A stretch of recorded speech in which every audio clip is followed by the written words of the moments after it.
Hey everyone, welcome to Caregiver Support Live. This is our 30-minute podcast where we tackle caregiving conundrums and offer suggestions and ideas.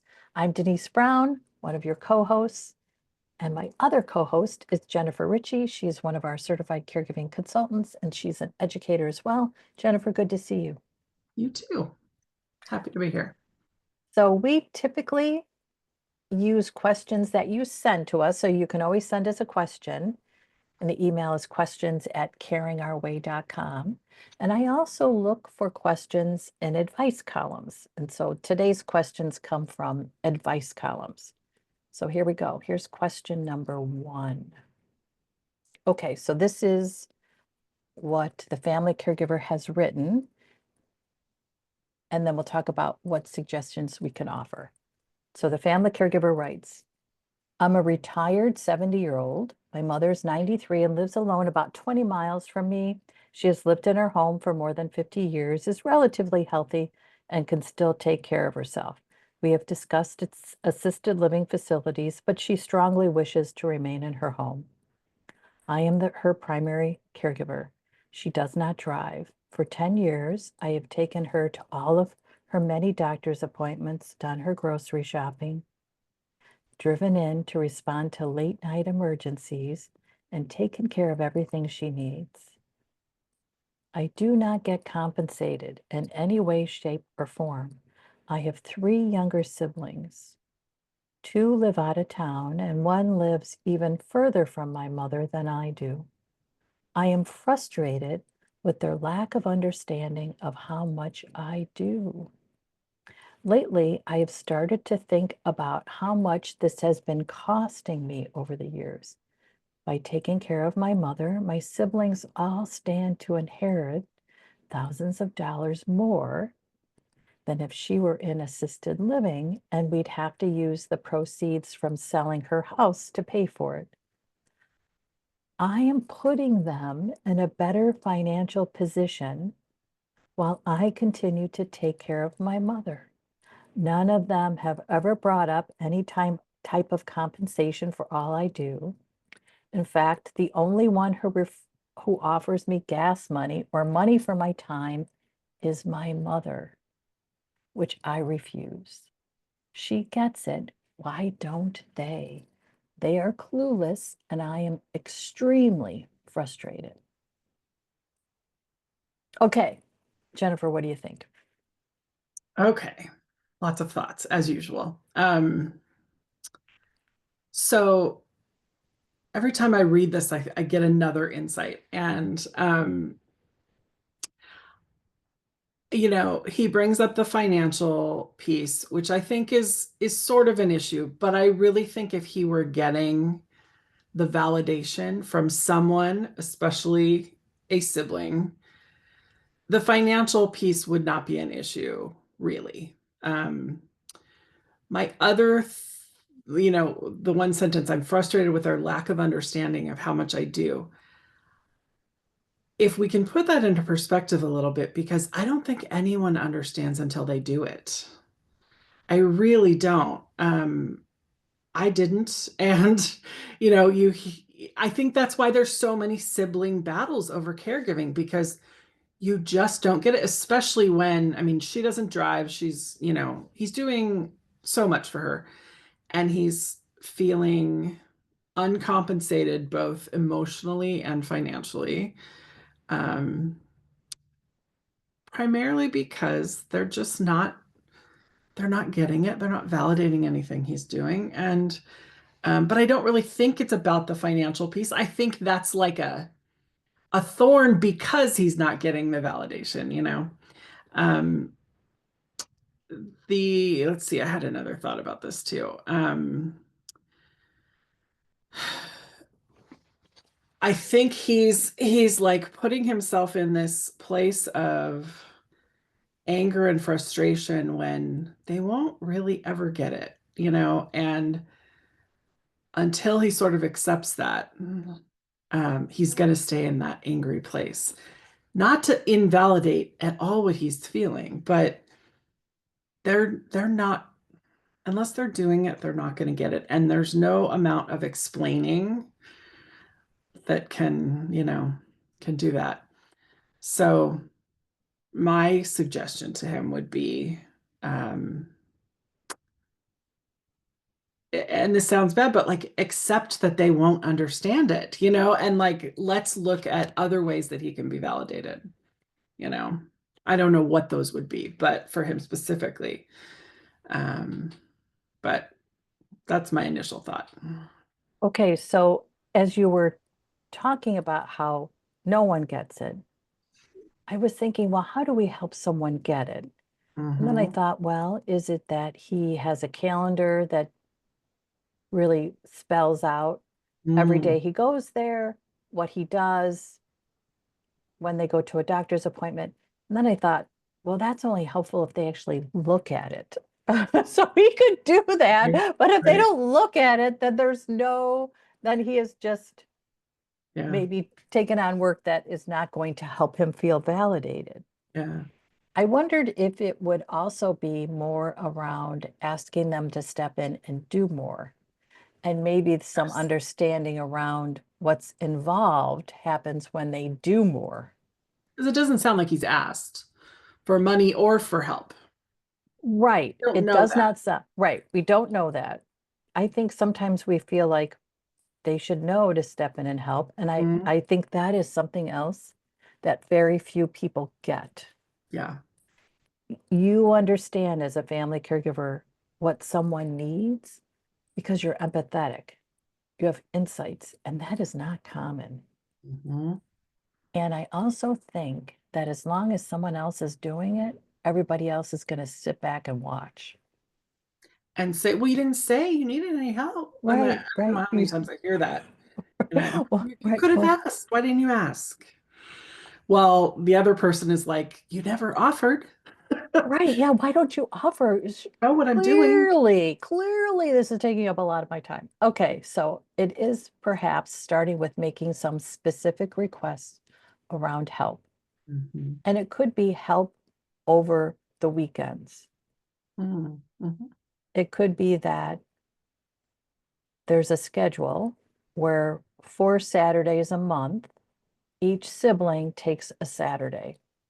And then that Saturday includes grocery shopping, errand running, socialization, maybe thinking through the calendar schedule for the upcoming week. What are the doctor's appointments? Who needs to do what when? And maybe that's a way to start.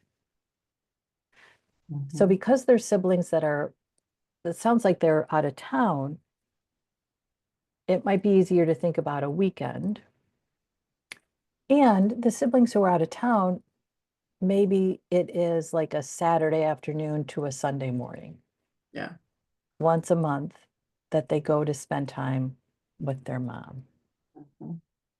And then while they're spending time, they are doing things, and also maybe they are organizing the week ahead. Okay, mom, what are your doctor's appointments? Just that conversation will help them get some insights around, oh, I didn't know that you had that many doctor's appointments. You mean Hank is going to all those appointments with you?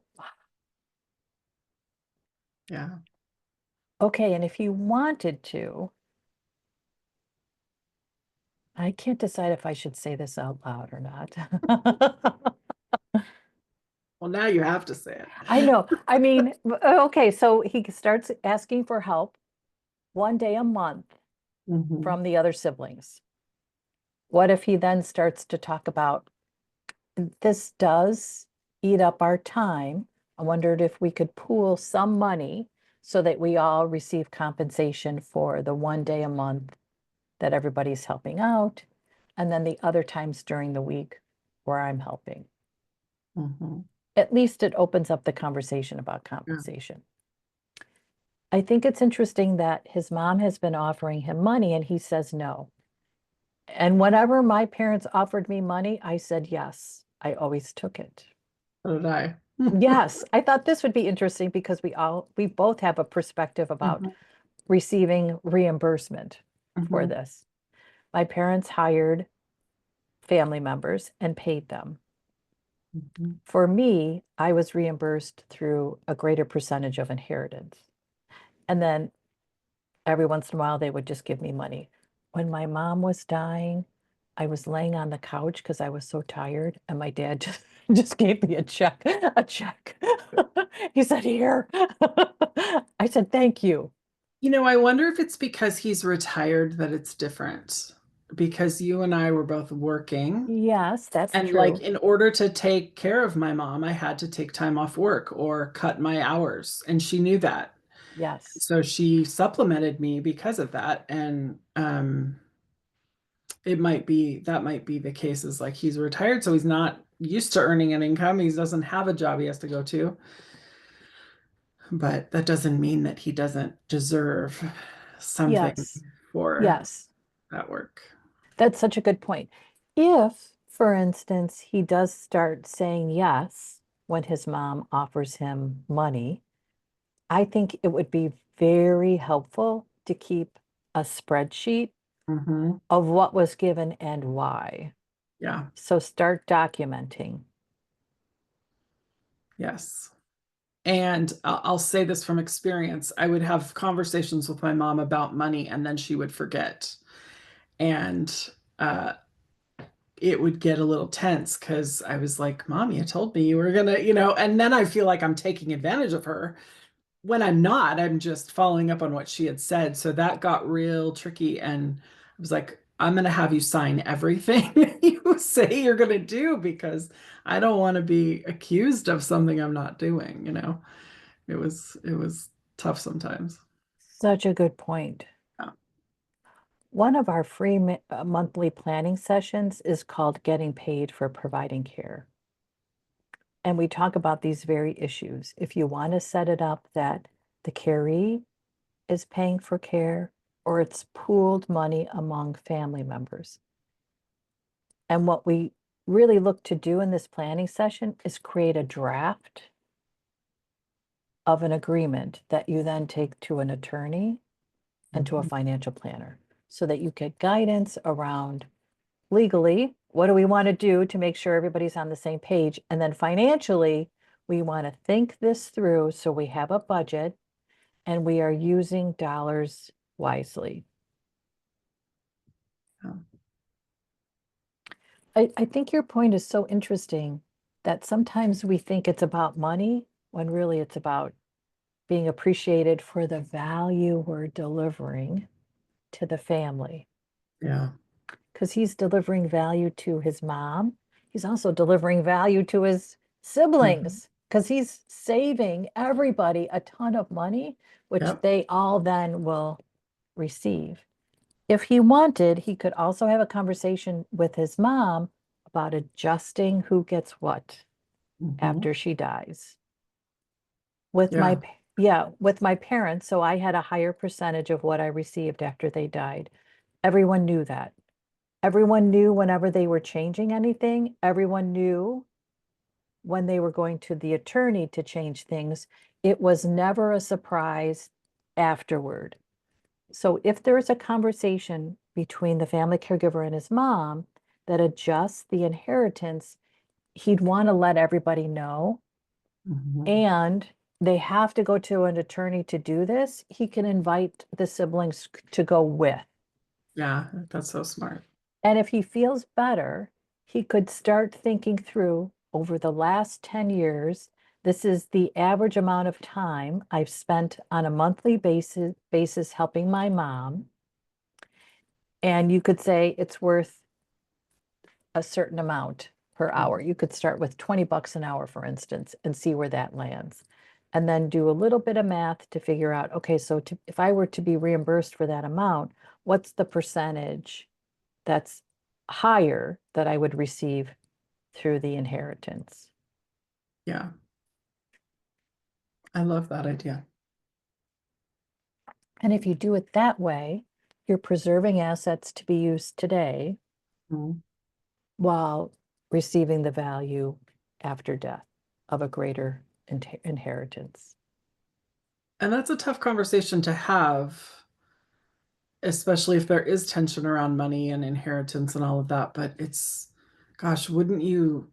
I mean, that probably felt amazing to know that was all worked out for you and your siblings before, your parents passed, that there wouldn't be these fights because money will divide a family so fast.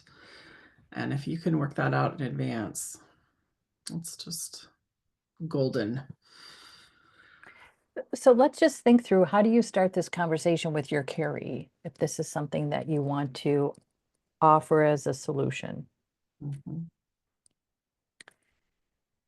Okay, so I'll just start and we'll see what we need to change and tweak. Mom, I love helping you. I believe there's value to the help I'm providing. I want to preserve assets for you so we have all the money you need to receive the best possible care. I'm wondering what you think about adjusting the inheritance so that the value I'm providing for you today is recognized in the will. And adding in, if something were to happen to me, you would have to hire someone, Oh, you know? okay. There So you the money, go. it's Yes. it's not like I'm asking for something that wouldn't have to be given anyway, Yes. right? Okay. Yes. Thank you for that. Yes. And then I think it's a request. How do you feel about going to the attorney to talking this out? Mhm. And then once we talk out what feels right for you, let's talk to the siblings so everybody's on the same page. Yeah. And let's do it while you still have the ability. I mean, you may Yes. not want to say that part, but like if this is something where they may lose their faculties down the road, you want to do it now. Right. It's not like, I think this is what she wants. They won't, that's not going to fly. So, And the other piece of it too is that when money is offered, perhaps that's the time to have the conversation. It's so kind of you to offer me gas money. I've been thinking a little bit more about this. It is very important to me that I help you. And we both see the value in this. If something happened to me, you'd have to hire someone. And I'm wondering if there's a way for us to think through how the value that I'm providing for you is represented in the inheritance, because I want to preserve assets for you today so that you have all the money you need for the best care possible. mhm. I love that. Okay. And then what do you think about going to the attorney to talk this out? After we talk it out with the attorney, let's share it with the other siblings, and then let's solidify it so that your wishes today are honored going Yeah. forward. Yeah. I think it's important to include like, this is so that your wishes are honored, exactly like you said it. This is not my wishes. I'm just requesting what I think you would want as well. And, you know, Yeah, right, because it really is a different way for her to pay for gas, in essence, right? Thank you, Mom, for offering to pay for gas. I just don't want to use up assets right now. And I yeah. appreciate the value of what I'm doing for you. It's valuable to me, it's valuable to you. If I weren't here, you'd have to hire someone. So I'm grateful I can save you money. I wondered though if there's a way that we can reimburse me for this value through the inheritance so that we preserve as many assets as possible for you today. But Okay, so there we go. So I think we figured it out, right? Or at least we figured out some ideas. Asking for help 1 day a week from all the siblings, or a weekend. or a weekend, yes, right. Whatever day works. And you know what? They could pick a day, right? So you're right. It doesn't matter what day it is. They get to pick what day they want to help. Mhm. 1 day a month. That's 12 days a year. 12 days a year. I mean, 12 days a year. That's Yeah. it. 1 day a month helping. And then if he wanted, the next time his mom offers him money, start a conversation about, I wonder if there's a different way we could look at this. Yeah. Okay, quickly, let's go to question number 2. Okay. My husband and I have been taking care of my father-in-law for 4 years, getting his groceries, going to the bank, picking up prescriptions, and doing different tasks. He's disabled and lives in an upstairs apartment with no access to getting downstairs. He can't walk, bathe himself, or get in and out of bed by himself. He has hired a nurse to get him in and out of bed every day. Because we live 30 minutes away and we both work, there is no way we can manage this. My father passed away recently, so I've been helping my mom. All of this has put a strain on our marriage. I'm going one way, my husband is going the other, plus my father-in-law has complained that I'm not coming over. I've tried explaining to him that I can't be in 2 places at once. Our 25th anniversary, wedding anniversary is coming up, and we have told both of our parents we won't be coming over that weekend, and we will be cutting back to every other weekend so we can spend time together. To our dismay, we got pushback with comments like, well, you get to see each other every night. We tried to explain by the time we get home from work, eat, and do the dishes, there isn't much time together, and definitely not enough for a day at the park or something. Do you have any advice on how to handle this? We want to continue to help, but we need our time too. So we thought we had a suggest a so we thought we had suggested a good compromise. Hey, I'm ready for this one. Okay, go for it. Okay. As soon as I read this, I thought of a quote that I had heard and I looked it up because what they did is they set boundaries. And the quote is the only people who get upset about you setting boundaries are the ones who are benefiting from you having none. And this is playing out exactly as that is stated. So um, I don't even think it was a good compromise. I think it was we're setting a boundary and it's not an like an irrational boundary either. It's just it's very reasonable. So of course they are going to push back because they were benefiting from you being available at any hour all the time. And um, I would say also bravo to them for actually taking a moment and saying, we need to reconnect here. And, you know, we're not having enough time for each other. So advice on how to handle it, hold firm, hold firm to the boundary because I think, if you value your marriage, you need to do that and be very compassionate to them because they just want to spend time with you, but you know, Yes, that's exactly what I was thinking. And I think about this, they want to spend time with you because you are their security. You mhm, are their safety. They feel better with your presence. yeah, It makes sense then that they're going to have a little bit of nervousness when you aren't present. mhm, And it's just working through, sticking to the boundary, and then having some kind of, I'm not sure if you would consider it to be instructions around an emergency. We're taking this time. If there's an emergency, and here's what an emergency is, we are available. But you have to be very clear about what an emergency is mhm, and how you can be available during an emergency. yeah, And if there's others within the family circle, they can step in with phone calls to check in while you're taking that weekend.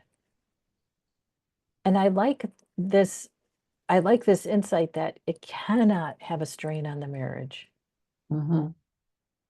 And I also think, People divorce over caregiving stuff all the time, or are physically, ill themselves. So that's why I said bravo because yes, they're and acknowledging that. it's okay that there's pushback. Yeah. It's okay.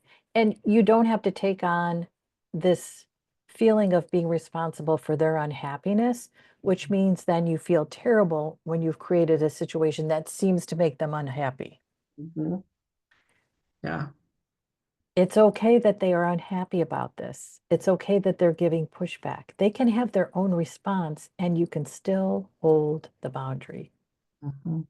And I have found it helpful to say things like, thank you so much for being so supportive of the time we're taking for our marriage. It Yeah. means so much to us that you are respecting our priority that will keep our marriage in a good place. Love that. Yeah. Thank you for being such supportive team members and really helping us take time for each other. We know that our marriage and its healthy place is as important to you too. I've heard that before, like don't apologize and say I'm sorry I can't. Instead say thank you for respecting it. So that was, yeah, that's perfect. Yes. And again, they can be just as upset as they want to. And if they are upset and say, this is terrible, you can say, change is always hard. It makes me think of that new book by Mel Robbins called Let Them.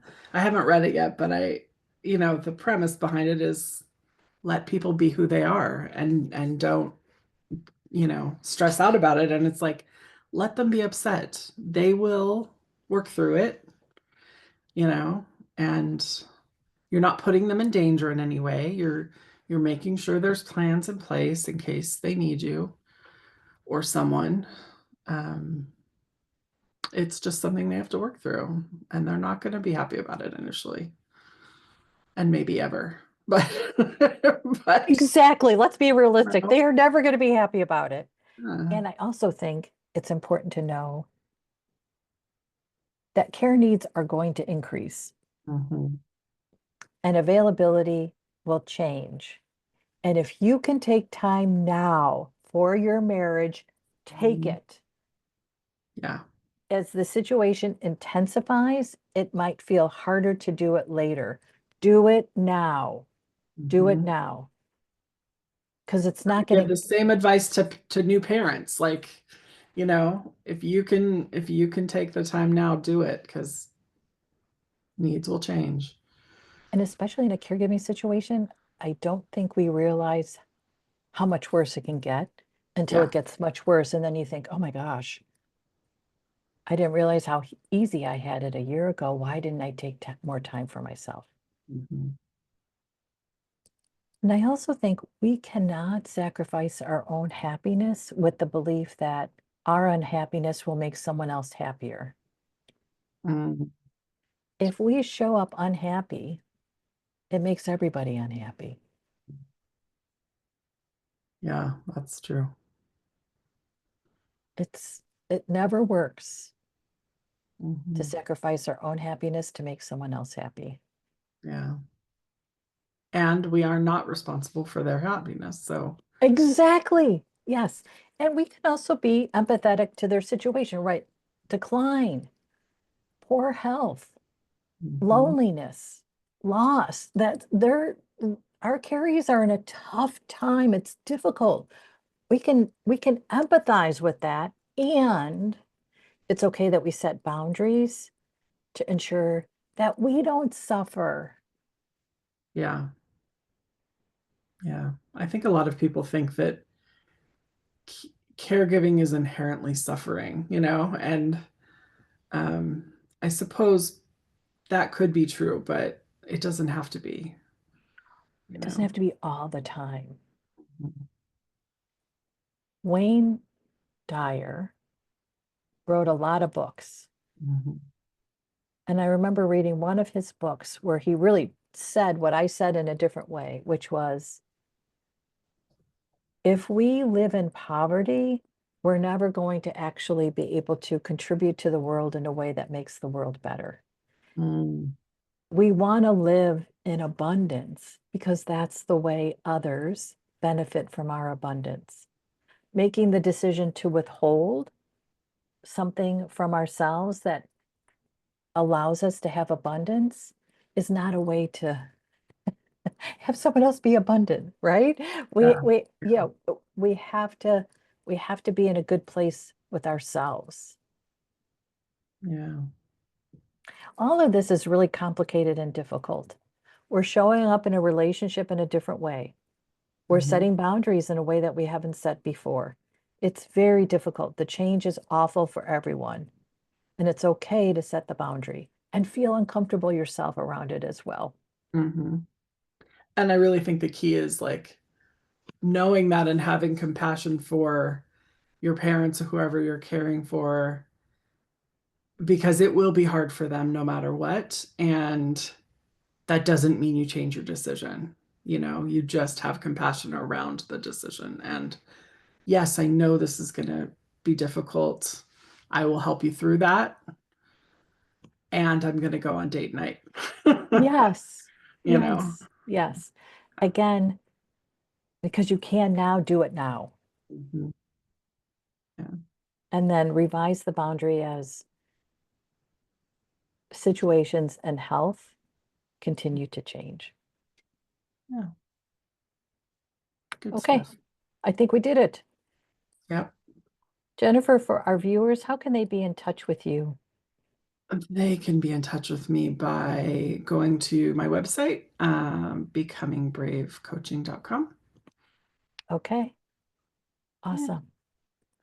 And for those of you who are listening to our archive, please feel free to leave a comment with other ideas and suggestions for our 2 questions today. And if you do have a question that you'd like us to address, you can send us an email, and the email address is questions@caringourway.com.